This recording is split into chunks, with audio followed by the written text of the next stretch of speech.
5:30, so we'll call to order this meeting for Monday, November 22nd. Carl, would you start us off with a roll call, please?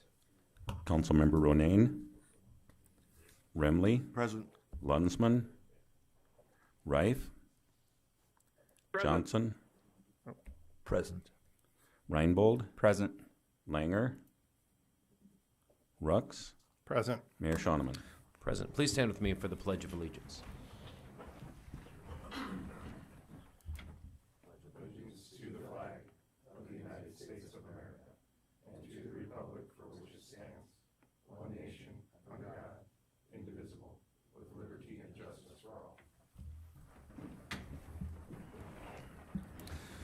First order of business will be to approve this week's agenda. I'm not aware of any changes, so I would take a motion to approve as printed. So moved. Second. Motion from Councilman Johnson and a second from Councilman Rux. All in favor, please say aye. Aye. And opposed, nay. Motion does carry. Next, we've got the approval of last week's minutes for the meeting of November 15th. As provided in your packet, can I get a motion to approve those minutes? Move to approve. Second. Got a motion from Councilman Reinbold and a second from Councilman Rux. Does anyone have any changes or additions to make? Otherwise, all in favor, please say aye. Aye. And opposed, nay. Motion does carry. Got our open forum next, but no one has signed up to speak, so we'll move along to the items listed as consent calendar. We've got 4 plats and 3 reports of minutes from various city boards. Can I get a motion to approve all of those items? Move to approve. Second. Got a motion from Councilman Johnson and a second from Councilman Reinbold. All in favor, please say aye. Aye. And opposed, nay. Motion does carry. Next, we'll move along to our old business section where we've got Carl to tell us about the possible second reading and final adoption of ordinance 21-1101, which sets fees and charges for certain services provided by the city for next year. Looks like it passed without objection last week. Carl? Thank you, Mayor. There have been no changes since last reading. Sounds good. Move to approve. Second. Got a motion from Councilman Remley and a second from Councilman Johnson. Does anyone have anything on this one? Clint, what have you got? I'm actually going to propose an amendment. The amendment would be for the medical marijuana dispensary, changing that from 15,000 to 10,000. Second. So I've got a motion from Councilman Rux and a second from Councilwoman Langer to change the medical marijuana $15,000 application fee to $10,000. How about the ongoing charges? Are those satisfactory? As That's they still stated? fine. I, 5,000. to me, it just seems like the initial license, since the county set theirs at 5, to have ours at 15 may, how do you say, seem a little more exorbitant toward the county, but I think there are still some benefits to being in city limits. Also, I don't think the profit margin on these types of businesses is going to be real high, and these people are getting it for medical reasons. So I applaud your change, and I agree and appreciate you proposing that amendment. Carl, would you give us a vote on that amendment, please? Councilmember Remley. Aye. Lunsman. I think he's on there. Dave, can you hear us? There's a DL. There's, yeah. He's muted. I think Councilman Lensman may be on, but may not be able to voice vote. Does anybody know what he's thinking? Just kidding. Just kidding. Councilmember Reif. Aye. Johnson. Aye. Reinbold. Aye. Langer. Aye. Rux. aye. Mayor Schoeneman. Aye, motion does carry. We will move along to vote on the second reading with that amendment unless anyone has any other changes or additions or other thoughts. Just a question, that does not consider a significant change to need a third reading? That would not be a substantial alteration of the ordinance. So Okay. it does not require another reading. Okay. Thank you for that clarification, Ron. So with that knowledge, I will go ahead and take the vote on the second reading and final adoption of this ordinance. Carl, would you give us a second roll call for the amendment itself, or for the reading itself? Councilmember Remley. Aye. Johnson. Aye. Reif. Aye. Reinbold. Aye. Langer, Aye. Rux, Aye. Mayor Shonman.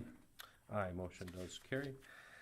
Move on to our new business, where first we'll start with the possible first reading of an ordinance 21-1102, which sets salaries and wages of city officials and employees for the upcoming year. And here to present on that one is City Manager Joe Gott. Joe, what have you got? Yes, thank you, Mayor. This is something we do every year. It follows along with the budget. So in the 22 budget, it was approved for a cost of living increase for all employees of 2.5%. Also, we have a biannual step. 22 is a step year. So those that have completed enough service to qualify for a step, that would be another 2.5%. So the majority of our employees will see 5% in 2022.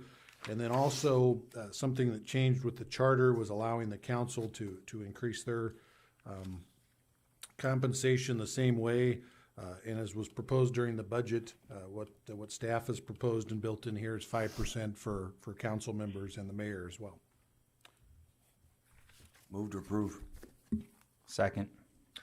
I've got a motion from Councilman Remley and a second from Councilman Reinbold. Anybody from the council have anything? All right, then. Carl, would you give us a roll call vote on this first reading, please? Councilmember Rux, Aye. Langer, Aye. Reinbold, Aye. Johnson, Aye. Reif, Aye. Remley, Aye. Mayor Shonman. Aye, motion does carry. We'll move along to our possible approval of Resolution 21-1102R, which would create a tax increment financing district labeled number 35 as the Dakota Estates TIF to construct a multi-family apartment complex and future residential development. And handling that one will also be Joe Gott, City Manager. Joe, what have you got? Yes, thank you. This is, again, a multifamily housing proposal to go out on the north end of town. We're hearing that vacancy rates have gotten pretty low. Occupancy rates are very high, so I think there is a need for additional housing here, and it makes sense. There has been some replatting done. Originally, that was platted for 33 housing units. Just with the two buildings, this would be 172. So with the staff review, it was our recommendation, and the developers agreed that Harrison Street needed to be put in on the east side of that development. That will connect up to 27th Street, so that gives a second mode of egress, which was very good. Again, we've done a lot of these TIFs for infrastructure, and of the 1.55 request, that estimation for the public improvements is $833,000. Staff recommends approval on that. Something that is a little bit different that we want to let you weigh in on, staff supportive either way on this, is there is some ask for other infrastructure, non-city related infrastructure, parking lots, site work, that sort of thing, in an addition of $722,000, which gets to be the requested amount of 1.55. So again, we understand why they're asking this. This is not something the city has typically done. Some of you have asked some questions about that, so we just wanted to open the floor. But otherwise, we think this is a worthy project. We think it's worth moving forward with in whatever way the council approves tonight. Thank you, Joe. What have we got from the council? Clint, what have you got? For me, like I say, I'm all supportive of putting Harrison Street and the public infrastructure. This is different than what we have done in the past, and the fact that on this commercial property, we are doing $722,000 of work just on their property. This is something that we haven't done for the other apartments that were built over by KOLE, up on North Roosevelt, a few others down in several areas. So to me, I'm for the public infrastructure part because it will provide a second way in and out on Harrison Street for not only the residents of this area, but the residents of this apartment complex for the residents area. But I am not supportive of the $722,000 for work on their parking lots and their property itself. Thank you, Councilman Rux. Anyone else on the council have anything to weigh in on this? Pete, have you got something to say? This is Pete Stencil. He's involved in the project himself. Sorry, guys. Sorry, Pete Stencil, Stencil Group. Yeah, to weigh in on that, the infrastructure for our parking lot would be very nice to have. It's with the costs of everything going up, you guys, as you can see, it's we've seen increases of 20% in just in this calendar year, and as we've been getting numbers for doing this project, we've seen a little increase on that also. So any help that we can get on the infrastructure of our two buildings would be very appreciated. Thank you, Pete. Any questions for Pete? Clint, what have you got? So if you don't get, so let's say we still fund the TIF for the 866, which would help put the water, the sewer, the streets, and you don't get it for the 722, what would that do to the project? It gets awfully tight, I will tell you that. I don't, it's just something that we'd have to discuss as a team, to see if this is, going to be able to move forward. When would you have that answer? Oh, sorry. We just won't be able to do it. That was quick. Yeah. So what was the distinction between the 1.1 million and the 1.55 million that Joe mentioned, or maybe you could tell us about that, Joe? Well, the difference is, as far as the infrastructure, for the public infrastructure is 833,267.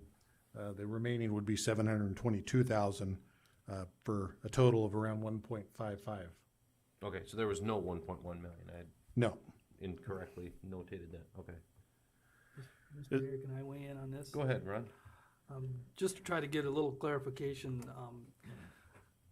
in a recent TIF project that we did for the Citizens Building, you'll see that we added into this equation the ability of the council to determine the TIF term, something less than 20 years, because by statute, those terms may be up to 20 years. Secondly, we determined a hold period to avoid a flip type situation where there is going to be a significant investment by the taxpayers into that asset that the developer is building. That we then ask the developers to agree to hold that property so that there's not this appearance, and I'm going to say appearance of some kind of a windfall if they right away sell the property and they get the benefit of the TIF. And we've had those conversations with our developer here, Dakota Estates, and they've agreed to both those. They've agreed that they would hold that property for a period of 5 years. And this is just more of the kind of the comfort level of coming to the council with our recommendation that you approve this TIF, because we've put in place that protection for the taxpayer aspect of this. And so it sounds like Clint's big contention is setting precedents, what the current precedent has been, what future precedents will be.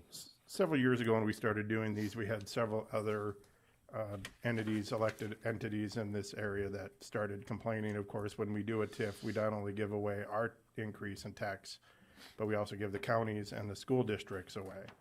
And Stencil, of course, you built the buildings over by KLE. Yep. And we did not TIF those. Right. And we told them that, yes, for the big residential developments, we will do it for public infrastructure, but we will hold off on more of the commercial type stuff. Now, there was no like formal agreement, but it was sort of one of those, if you looked at the period of time, we were basically doing them for the large, happy residential developments, one up by Rolling Hills, basically the residential type stuff. And we did do them for historic preservation, the Depot, Roosevelt, and now the Citizens Building. I guess for me, is this time sensitive? Do you need to know about this today? Yes. Because we do have 2 council members missing. Oh, you do. I mean, I will say this. I mean, we've been in Aberdeen for quite a long time, and we still have apartments here. We're going to spend another $22 million. We already have several people on the waiting list to move into to the buildings that we're planning on doing.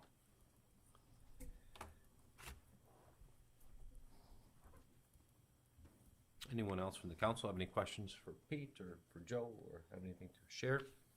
Just wonder if there might be some value in delaying until there's a conversation that can include the whole council. You know, I think that could be something. I just wanted to throw something out to Pete is what if you get the dollar amount, but the term comes down maybe to 15 years instead of the 20, but you still have the full increment. Right. I guess the biggest thing too is I'd have to weigh in with Nathan Stencil on that also.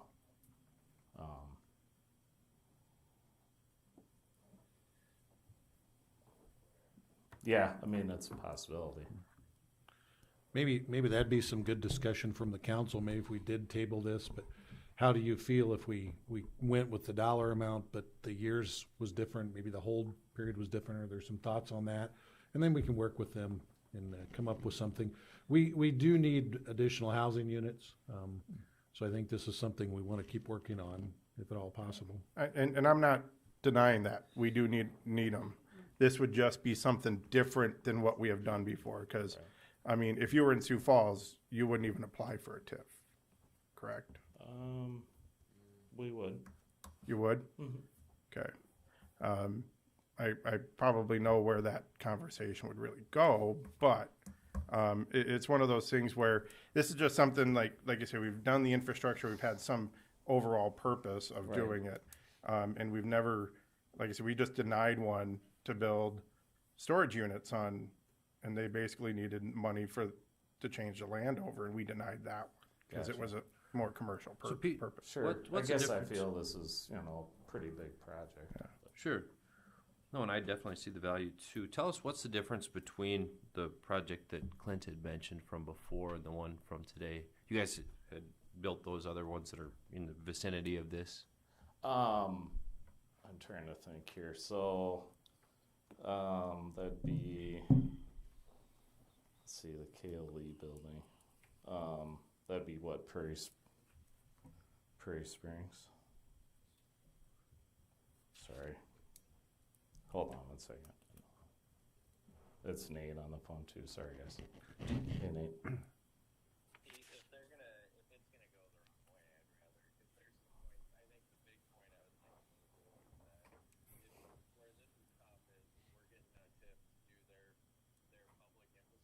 Mm-hmm.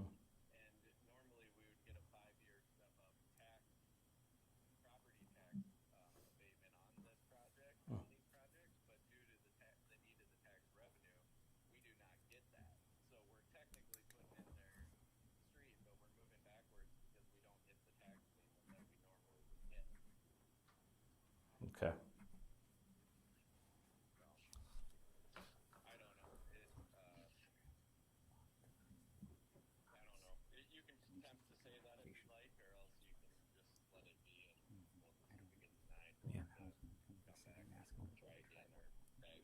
Okay, sounds good.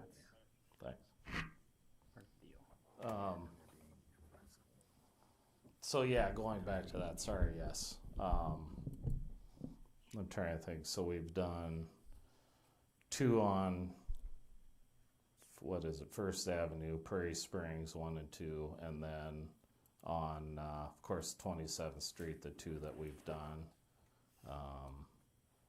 So those are the 4 apartments that we have done in Aberdeen to date. Pete, are these going to be market rate, or are some of them going to be somewhat of what I'd call affordable housing? The 72 unit is market rate, and then the 100 unit would be some of a percentage for affordable. Does he have that?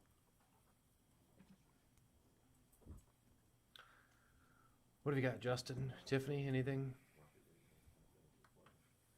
Was the parking lot not figured in before with the funding, or I guess I'm not sure how that quite works.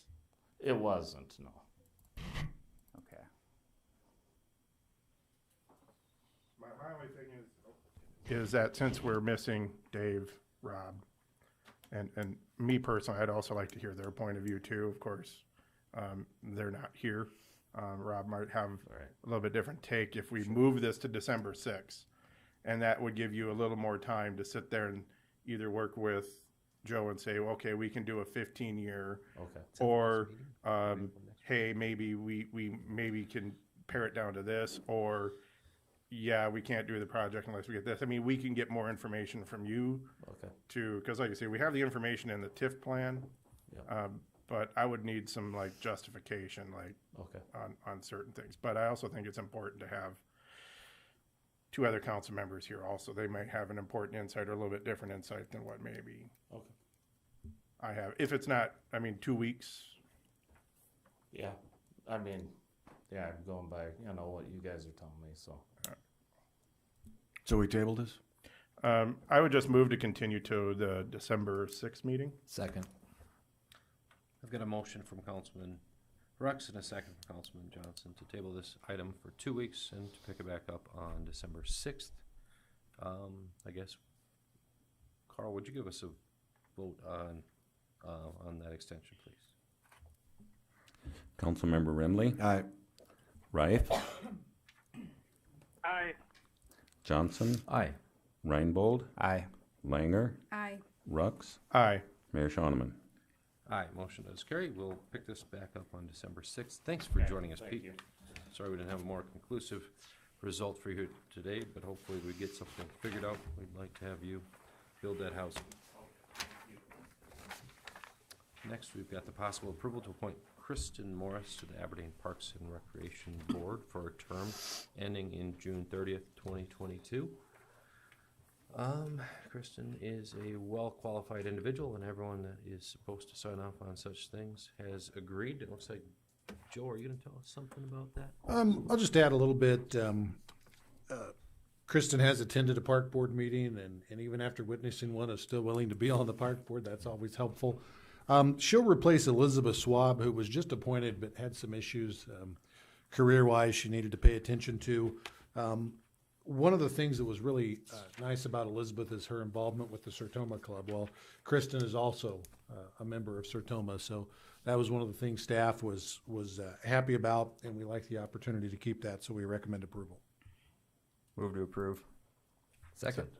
Got a motion from Councilman Reinbold and a second from Councilman Johnson. One other thing I'd like to mention is that she's a marketer, so I think she'd be a natural fit for those guys' activities. So with that, all in favor of electing Kristen to the Parks and Rec Board, or appointing Kristen, would you please say aye? Aye. And opposed, nay. Motion does carry. Next, we've got the possible approval to award bids for the 2022 water treatment chemicals as recommended by the Water Treatment Department. And here to tell us about that is Bob Braun. Bob, tell us about those bids, please. Yes, we had our rebid for the chemicals that we didn't receive bids before, and now the prices have gone up. At least we had bids for each chemical of the three chemicals. Move approval. Second. Got a motion from Councilman Rux and a second from Councilman Reinbold. What kind of increases are these year over year? Like the carbon dioxide is almost double what it was from last year. That seems to be kind of typical of a lot of our chemicals. They've gone up about double per pound. So the polymer, overall the industry's gone up about 75% over the past year. But ours are, I think, at a fairly decent rate compared to others I've seen from other companies. Okay then, any other questions for Mr. Braun? Otherwise, Carl, give us a roll call vote. Councilmember Rux, Aye. Langer, Aye. Reinbold, Aye. Johnson, Aye.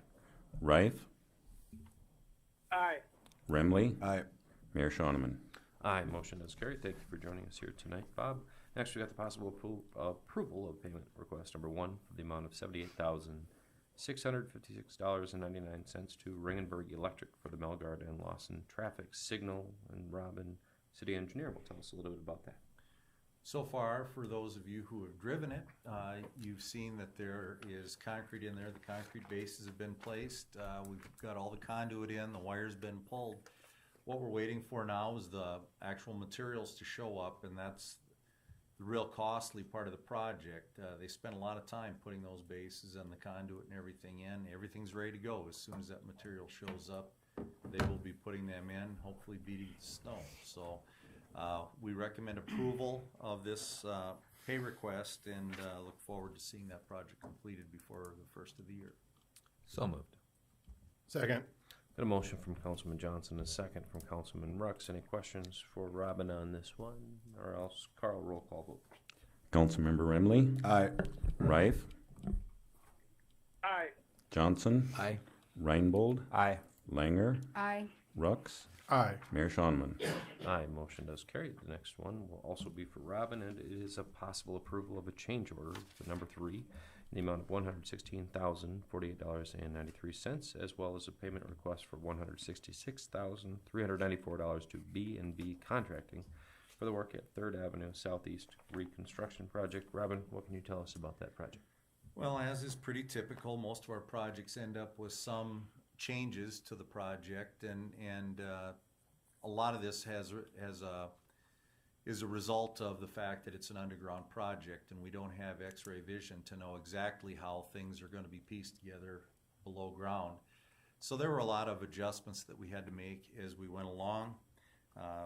The $116,000 for change order is fairly significant, but we also had some reductions as well. Everything is basically complete on the project now, and we've reduced the retainage so that brings our pay request up to $166,000, including that reduction in retainage. We recommend approval. Move approval. Second. Got a motion from Councilman Rux, second from Councilman Remley. Any questions on this one? From the council, anything to add? Otherwise, Carl, give us a roll call vote. Councilmember Rux, Aye. Langer, Aye. Reinbold, Aye. Johnson, Aye. Rife, Aye. Remley, Aye. Mayor Shonman. Aye, motion does carry. Next, we've got our presentation of third quarter activities report for the CVB. And here to tell us all about that is their Executive Director, Casey Wiseman. Casey, make sure your little green light is on. All right. Thank you for the handouts, and the floor is yours. Thank you for allowing me to come and present tonight. We'll be respectful of your time. You do have a handout in front of you that kind of gives us our digital dashboard of what the CVB has been working on as far as our marketing efforts for the third quarter. I have it broke down as into visit AberdeenSD.com and then HuntfishSD.com, our two marketing platforms. You'll notice the page views and sessions are down a little bit for the visit side of things, but the page sessions and durations are up. I'd like to note that our users of 31,000 users, and then looking at the new users, that's the biggest thing, is looking at the new people that are coming and re-engaging with the website. As you can see, some of those numbers, page views and unique page views, might be down for the third quarter, but you look at the hunting traffic, and then those are up. And that's kind of when our marketing switches from vacation to peak vacation to shoulder hunting marketing, with page views, unique page views, sessions, and all that up. Average time on the page being up as well, and then again the users and the new users as well. So we like to capture not only some returning visitors to our website, but also we like to re-engage with those returning visitors, but also like to capture the new visitors that participate on our websites. Our third quarter marketing campaigns on the visit side of things, we had 11 campaigns running, reaching 1.5 million impressions. Along with that, we had that was our marketing efforts through our traditional media, digital media, and such. And then we also have some in-house campaigns. I apologize, that says Q1, that should say Q3. I apologize for the mix-up. But we had 16 campaigns for quarter 3, and those go out to almost 22,000 subscribers each time that those go out. So that went to a total of 233,000 subscribers, with an open rate of 22.6, industry standard being 19. and a click-through rate of 1.6, industry standard being 1.0. You can look at our Facebook followers, our Instagram followers, and Twitter followers. Leighton in our office does an amazing job with our social media presence there. Flipping the page to the hunt fish side of things, again, noticing how the marketing efforts switch from vacation to hunting for Q3. We had 6 campaigns through traditional media, digital media and such, reaching 986,000 impressions. Q3, we had 12 in-house campaigns running, reaching a total of 233,755 again, with an open rate of 21.3 and a click-through rate of 1.9. Again, industry standard being 19 and 1.0. And then following our followers on Facebook, Instagram, and Twitter. That's kind of our digital dashboard. The information, additional information has been loaded to the website for your guys' review. I try to not only show the informational side of things, but then also how the Aberdeen CVB engages with the community and how we present and market the community as well. With that information, we're seeing our occupancy rate continue to grow for 2021. Obviously, 2020 was a tough year. So we take that occupancy rate and compare it to a 10-year average, and we're meeting or beating our 10-year average, which is nice to see. Along with that, we track our SIC code information, taxable receipts submitted to the state. We track lodging, eating, and drinking, and you can see on that website again, those numbers are increasing and relatively high for year to date, which is nice to see. That's nice to know that people are actually visiting Aberdeen throughout the summer and the third quarter, but while they're here, they're also spending money, which is our ultimate goal, is to get them to spend the night and leave as much money as they can while they're here. We are tracking event attendance. We are also tracking event days and then total attendance. We get those figures as well. We are tracking the number of sleeping rooms, the number of overnights, giving us a total sleeping room, which the hotels like that information. But along with that, we track the economic impact, whether it's single, it has a single multiplier or family adder. A single multiplier might be somebody attending a convention by themselves, or a family adder might be somebody attending a convention or a meeting, but also bringing their family along with them. We're bringing that family adder. We track the hotel economic adder as well. So what do the hotels get out of this, these visitations? And then it gives us a total economic impact that we like to see representing Aberdeen. These are numbers that we represent travelers coming to Aberdeen, spending roughly about $60 a day and spending about $90 a day on a hotel room. Those are actually lower than industry standard, just because I don't want to inflate these numbers and I don't want to give you false information. So we're seeing that people are still continuing to traffic to Aberdeen, switching from that vacation travel to the hunting leisure travel. And then while they're here, they're spending money. Looking forward at our events happening in the future. Of course, we have the State B basketball, we have AAU wrestling, regionals, and state coming up in 22 and 23. The NSIC Outdoor Track and Field Championship, Lynn Dingman with NSU stepping up to host that. Thank you for that. The South Dakota High School Clay Target Championship BMX Nationals are coming back to Aberdeen again in 2022. Along with that, we're hosting some big state softball tournaments around the horizon. Once the fields are set, we're ready to roll there. And then looking forward to 2023 and beyond, again, State B basketball, AAU wrestling, High School Clay Target, Special Olympics bowling. So we got some big hitters on the calendar, along with everything else day to day throughout the office. And then looking at Q3, the Hotel Alliance funded almost $20,000 towards events. NSU basketball, the Northern Electric Conference, the MVPA, Military Vehicle Preservation Association, that's a tongue twister, conference, the Aberdeen YMCA, and NSU Track and Field. Again, the office is working hard. We're loving our new location. Everything happening right out our back door, which we can run out and be part of or take photos. But, switching from vacation to hunting traffic, us hosting events on the plaza like the inaugural pup crawl, dog social down there. And, us reinvigorating ourselves with our welcome that we host the hunters when they come to the airport and the hotels, serving pheasant sandwiches again. Everything we do, we're back on track. The numbers are looking positive in our direction, and we just hope to keep growing. So, any questions you guys might have, I appreciate your time and efforts. And again, any information that's loaded on the website is at your disposal. If you have any questions, please feel free to reach out. Alan, did you have something? Yeah, Casey, great job as always putting together this recap. Good report, and it shows a lot of hard work by your staff. The metrics seem to balance each other between these two websites and lead us to conclude that things are positive. I'm just curious, what you just did was touch some of the highlights of events that are landed and planned for 2022 and the following year.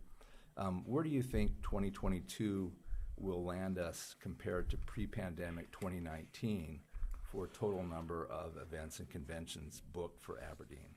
I would think 2022, pre-pandemic, like I said, we've basically taken 2020 and tried to wipe that off the slate. We're comparing 2021 to 2019. Or we're comparing 2021 to our 10-year average. I'm looking at the events that are scheduled for 2022 just being some of the big hitters that are not normally on our radar. AAU regionals, the NSIC track and field, these small college basketball championships, Special Olympics returning. They took again this year off because of COVID. I'm looking at 2022 to again compete with what we have established as a base, our 10-year average, to meet or beat that again. I hope that answers your question. We're always looking to push the envelope on our end. Yeah, I know you're talking in generalities here. I have a strong interest just because I work in an allied industry in lodging and hospitality, and I see things progressing with even this quarter four has some return to regional events.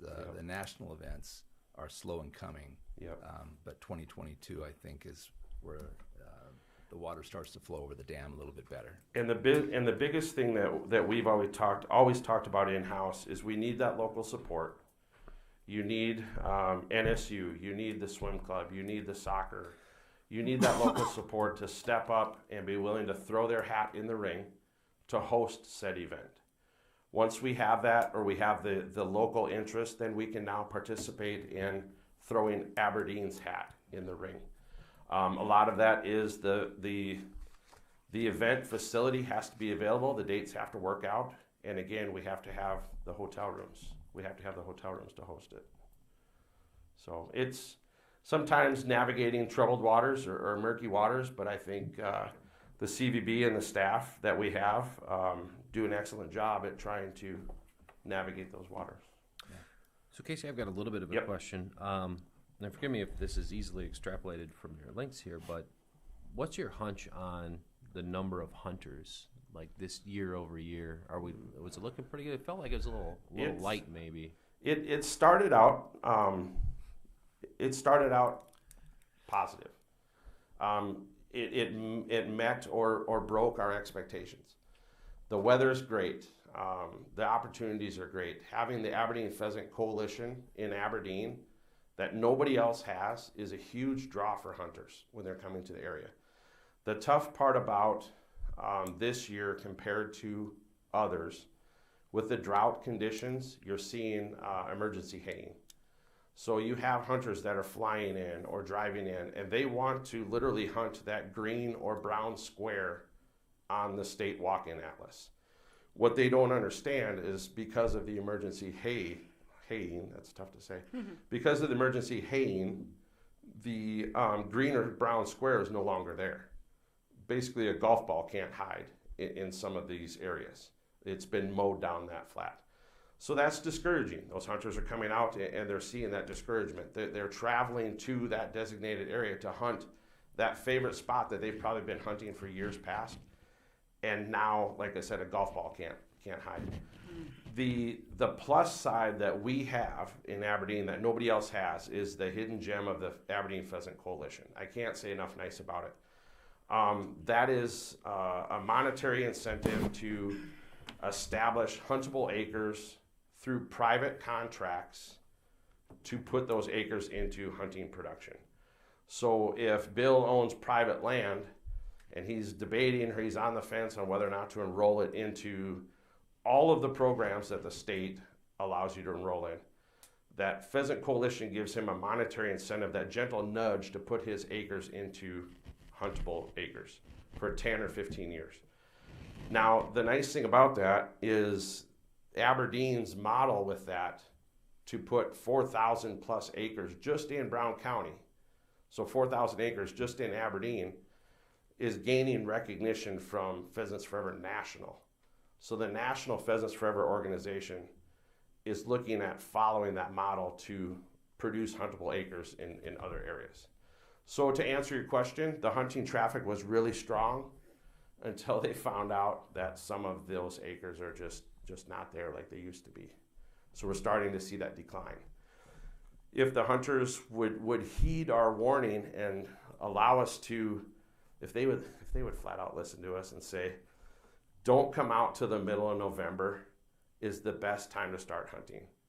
The birds bunch up, you're hunting fence rows, slough bottoms, shelter belts, you're hunting smaller areas, more manageable areas. But they all want to be here for the pheasant opener. They all want to be here for the tradition and the fun and the excitement. And we understand that. We welcome them with open arms. But we want them to extend that season. Because you do see a decline. As you get towards Thanksgiving, you start to see that decline. Because the sandwiches you're giving them. The sandwiches They're doing help. that. Alan knows. I He mean- came through and grabbed one. So the sandwiches do help. Delicious. Thank you very much. I hope that answers your question. It does. Clint, what have you got? As far as the hunting side, I know it was pretty tough. Of course, we had some significant weather events around the area that, if you go south, that hailstorm that hit Warner and That was south of tough, too. Ipswich just Yep. wiped out whole areas of birds where lodges basically told their people, don't come, there's not a bird for you. So there were some other challenges in that area too. Getting out of the hotel room side, because again, it's something I mentioned periodically. Mm-hmm. What are you seeing as far, because I think occupancy rates are kind of increasing a little bit. And as we try and go after more events that might maybe not have a home in another area of the country or even another area of the state because of stuff going on, Yep. do you still see that as a challenge or? No, I do. And like I said, you always have to have that local support first, then you have to have the facility, then you have to have the hotel rooms. It's just a magical lineup. And we do very well at capturing that. Is there stuff left on the table that possibly we could go after? Absolutely. But again, some of that you'll see a switch. Back when I first started with the CVB, meetings and conventions used to send you to training or send you to that meeting or that convention during the week. So you'd see a lot of week travel for meetings and conventions. Now it has switched where they send you for Friday, Saturday, and they expect you to do it on your own dime, and you don't necessarily see that reimbursement. So a lot of companies are seeing that switch where you're not quite seeing the traffic, the midweek traffic like you would, and then those meetings or conventions are now on top of hosting events and sporting events and such. So it creates a little difficulty at times, but during January through March, we have sky's the limit, but you're not going to host an outdoor swim meet. It's going to have to be brought indoors, or you're not going to host outdoor soccer. It's got to be brought indoors, like to the PC Dome. When PC Dome was first built, they were worried how they were going to fill it. Now you're lucky if you can find a date to host an indoor soccer tournament. So if I don't have the ability to bring an indoor soccer tournament into the PC Dome, I can't bring said soccer tournament to town. And it's tough at times. You have to have the local support. The local support has to step up and throw their hat in the ring with authority, which allows Aberdeen to throw their hat in the ring to host the event. So you're saying if we had an event space for larger events, Casey, that would be beneficial to you? It might help, yeah. Okay. It would definitely help. Interesting. I appreciate that. But that was not planned, just so you know. It wasn't. Couldn't have planned it better. Any other? Did that answer your question? Yes, thank you. Okay. Any other questions for Casey? So, Casey, great presentation. Right. Thank you, Always everybody. Very full of information. We appreciate the comprehensive information you bring. With that, we will move along to our review and approval of payroll and claims. We've got the bills for this week, November 22nd, and we've got the payroll from the period of November 7th through the 20th. Can I get a motion to make those payments, please? Move approval. Second. A motion from Councilman Rux, second from Councilman Remley. Carl, would you give us a roll call, please? Councilmember Remley, Aye. Reif, Aye. Johnson, Aye. Reinbold, Aye. Langer, Aye. Rux, Aye. Mayor Shonneman. Aye, motion does carry. Next, we'll have our city manager's report with Joe. Joe, what have you got? Yeah, a couple things. This is Thanksgiving week, so city offices will be closed Thursday and Friday. I mentioned last week, if you ever had any questions about your garbage schedule as we come up on these holiday seasons, that's online.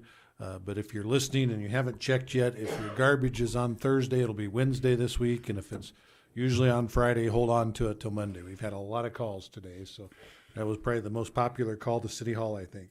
Also, next week is the 5th Monday, so we will not have a council meeting. As we've discussed, our next meeting will be on December 6th. I want to follow up on a couple of things that came up today. First of all, our city engineer was modest when he discussed the 3rd Avenue project. If you remember back to before this was started, the driving surface was very bad. And one of the reasons why it had been allowed to get that bad is he had always been told by retired employees now that we're not really sure what the utilities are underneath that street, but it's a mess. So if you can get away with it, don't ever open that up. Well, he was brave enough to open it up.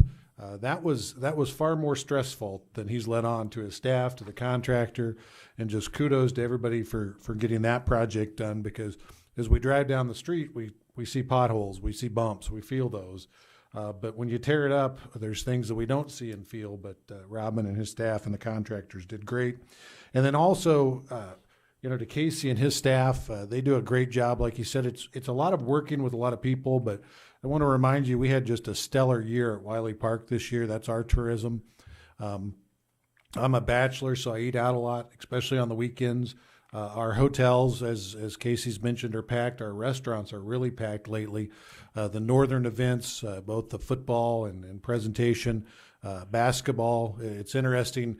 Chief and I met a couple this year during football season. Their son plays on the football team, so they were coming over, and I ran into them at a basketball game the other night. And they just have so much fun coming over here. They just keep coming over here. And I told them just to buy a house and move over here. They're great people.